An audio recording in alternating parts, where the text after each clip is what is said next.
what's happened. A lot of things have happened. It's been a great year for Baselode. We completed 7,500 meters at Accio and Hook. We've also completed 1,600 meters at Catharsis. That was the very first drill program on the Catharsis project. A lot of technical successes.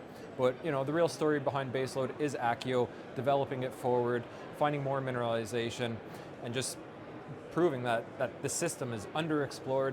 We see more potential at depth. We see Pod 7 extending. We just recently announced 4% uranium, so that was the highest we've seen from the assays last year. It's great, and that's open.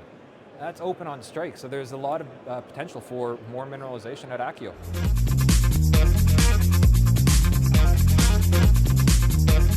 It means that we've got the potential for a high-grade corridor. It's when you start looking at Pod 7, it really starts summing up, and it looks like we have found where the higher grades are.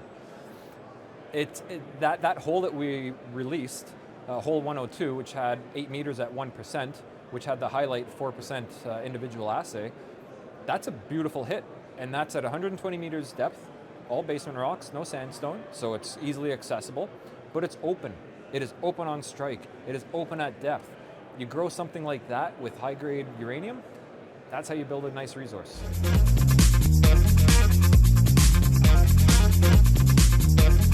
Even more than 2023. 2024 should be a very exciting year.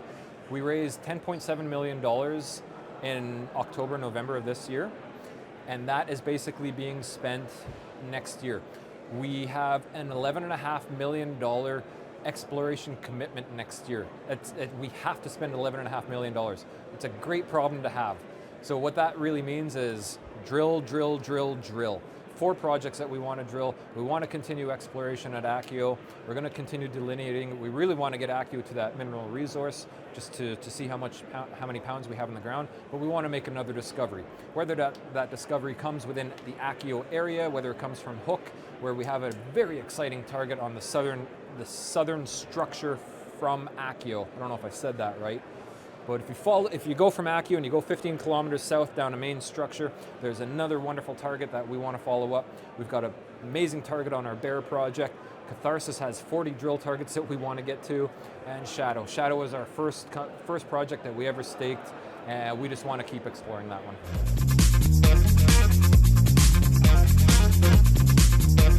That's a very good question.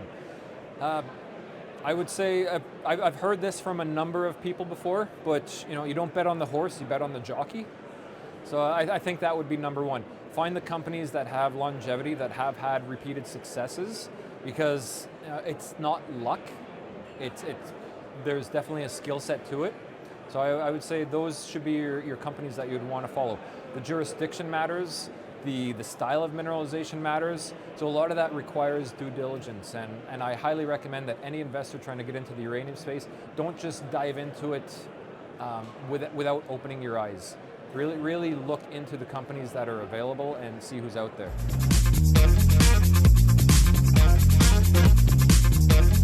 I got into this sector because I've been a nuclear bull even before I was a geologist.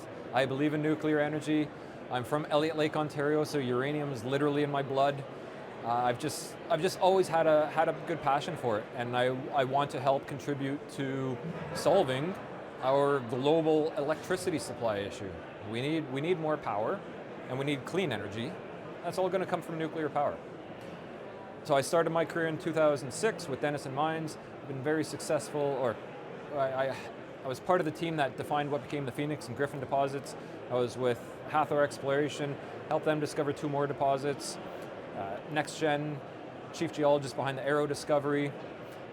Appia, I led some rare earth discoveries, some high-grade rare earth discoveries, and then Baselode. In our first drill program, made a discovery at Accio.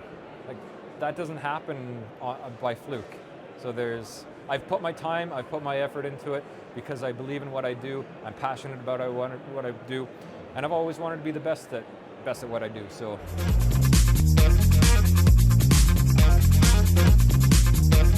Don't panic. Don't panic. Hold steady. Yeah, it's the market is the market. You can't fight it. People like to panic. There are some other things going on in the marketplace that could influence things. But overall, again, you just said it yourself, the results are great, so we want to highlight those. We will continue to see more results like that. We're growing Accio. We continue to grow Accio. Accio is probably one of the best uranium discoveries in the past 50 years. It is shallow, it is high grade, and it's got a decent size to it. And it's within infrastructure. We don't have to build out a lot of infrastructure like a lot of other jurisdictions do. Everything is already set in stone in Saskatchewan, so it's a great place. And we will continue to do what we do best, and that's explore and make discoveries. So we're not done. Even though the market has negative reactions, that doesn't faze us. We keep our head down, we know what the end goal is, we want to move Accio forward. So market today, market tomorrow, doesn't matter. We will keep pushing that envelope, and we will keep moving Accio as much as we can.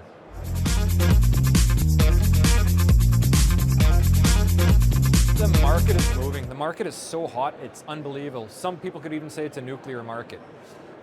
The price of uranium has gone from $50 to $80 in the past 6 months. That's a 60% increase in 6 months. And the funny thing is, the supply-demand scenario hasn't changed a single bit. So what that really means is we're going to see the spot price continue to move. It's not too late for investors to get into the uranium space. Definitely not. This is still early in the entire space. We're going to see this price continue to rise. So find the company that you want to get into. I highly recommend Baselode, not just because I'm the CEO, but because I believe in what we have.